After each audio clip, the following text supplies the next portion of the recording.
በስመ አብ ወወልድ ወመንፈስ ቅዱስ አሃዱ አምላክ አሜን። በመላው ዓለም ለምትገኙ የኢትዮጵያ ኦርቶዶክስ ተዋሕዶ ሃይማኖት ተከታይ ቤተሰቦቻችን በሙሉ እንደምን አላችሁ? እንኳን ለእመቤታችን ለቅድስት ድንግል ማርያም የትንሣኤ በዓል በሰላም በጤና ጠብቆ አደረሰን አደረሳችሁ። ዛሬ ነሐሴ 16 ቀን 2018 ዓመተ ምህረት የኢትዮጵያ ኦርቶዶክስ ተዋሕዶ ቤተ ክርስቲያን በመላው ዓለም የእመቤታችን የእናታችን የቅድስት ድንግል ማርያምን የትንሣኤዋን በዓል እናከብራለን። የእመቤታችንን ትንሣኤ በተመለከተ ነቢያቱም ሐዋርያቱም ሊቃውንቱም ምስክሮቻችን ናቸው። በመጽሐፍ ቅዱስ በብሉይ ኪዳን መዝሙረኛው ቅዱስ ዳዊት በመዝሙር 131 ላይ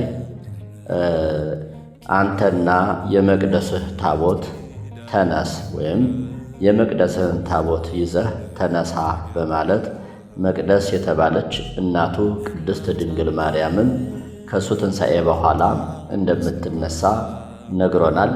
ኋላም ላይ መዝሙር 44 ላይ ወትቀውም ንግሥት በየማንከ በአልባሰ ወርቅ ወጽፍት ወኅብርት በማለት የተናገረው የትንቢት ቃል እመቤታችን ቅድስት ድንግል ማርያም ክብሯን፣ ልዕልናዋን፣ ንጽሕናዋን፣ ቅድስናዋን ከፍ ከፍ ማለቷን በአብ ክብር መሆኗን የሚያሳይና የሚያመለክት ነው። በሐዲስ ኪዳንም ቅዱስ ያሬድ በአምስተኛው መቶ ክፍለ ዘመን የተነሳው ኢትዮጵያዊ ሊቅ ቅዱስ ኤፍሬም ሶርያዊ ስለ እመቤታችን ቅዱስ ኤራቅሊስ ሌሎችም ቅዱሳን ስለ እመቤታችን ትንሣኤ ብዙ ተናግረዋል።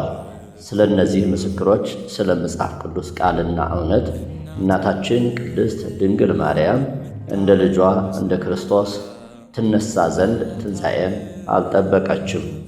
ለምን ቢባል የኃጢአት ውጤት ሞት ነው እንዳለ ቅዱስ ጳውሎስ እመቤታችን ቅድስት ድንግል ማርያም የኃጢአት ውጤት የሆነ ሞት የለባትም። ምልዕተ ክብር ናት፣ የጎደለባት የለም። ንጽሐ ጠባይ ያላደፈባት ዕፀ ሕይወት ናት። ስለዚህ እመቤታችን ቅድስት ድንግል ማርያም በእኛ የሚታየው የሚመጣው መፍረስ መበስበስ የሌለበትን ትንሣኤ እንደ ልጇ ተነስታለች። በሐዲስ ኪዳን ሌሎች ምስክሮችን አብነት ብንጠቅስ መጽሐፍ ቅዱስ ሐዋርያት አድርጎ ከመረጣቸው በመጽሐፍ ቅዱስ ከተመዘገቡት ቅዱስ ቶማስ ከነሐሴ 1 እስከ 14 ሌሎች ሐዋርያት ሱባኤ ይዘው እመቤታችንን ተማጽነዋል። ልጇ ክርስቶስ እመቤታችንን እንዲገልጥላቸው እንዲያስረክባቸው ተማጽነው ከነሐሴ 1 እስከ ነሐሴ 14 ሁለት ሱባኤ ገብተው እመቤታችንን ካረፈችበት ካስቀመጠበት ከገነት ዛፍ ስር አምጥቶ ሰጥቷቸዋል። በዚህም በ14 ተገልጣላቸው ቀብረዋት፣ በ16 ተነስታለች። መነሳቷን በተመለከተ ያረጋገጠው ቅዱስ ቶማስ ነው። በሱባኤው አልነበረም። በአህጉረ ስብከቱ በአገልግሎት ቆይቶ ደመና ጠቅሶ ሲመጣ እመቤታችን ስታርቅ እሱ በደመና ሳለ ተገናኝተዋል። እንዲያውም ጌታችን የመነሳቱን ነገር በመጠራጠር እንደነበረ ጠቅሶ ያንቺንም ትንሣኤ ሳላይ ልቀር ነበርን ብሎ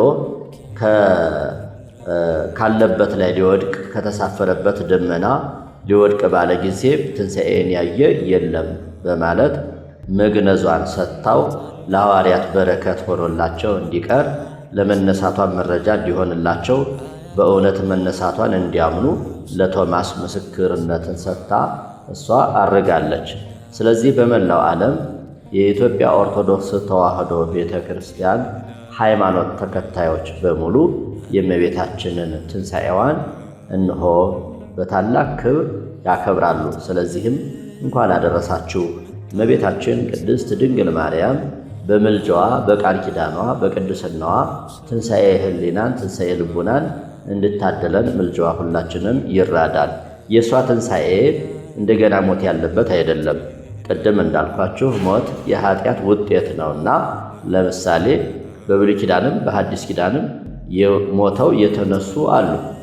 እግዚአብሔር አምላክ ስራ ሊሰራበት ስራ ሊያሰራበት ይህንን ተአምር ያደርጋል። በዮሐንስ ወንጌል ምዕራፍ 11 ላይ እንደተመዘገበ አልዓዛር ከሞት ተነስቷል። ነገር ግን እንደገና በመመለስ የሚሞትበት ሞት ነው። ትንሣኤው እንደገና በሞት የሚመለስበት ነው። የእመቤታችን ትንሣኤ ግን ፍጹም ትንሣኤዋን ነው። ለምን?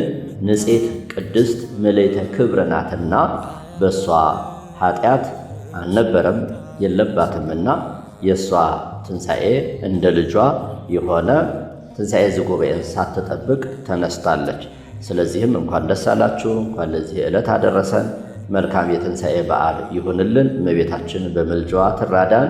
ጌታችን መድኃኒታችን ኢየሱስ ክርስቶስ በእመቤታችን አማላጅነት በቅዱሳን ባለሟሎቹ ቃል ኪዳን በሃይማኖት አቅንቶ በምግባር ጠብቆ እንዲያኖረን መልካም ፈቃዱ ይሁንልን።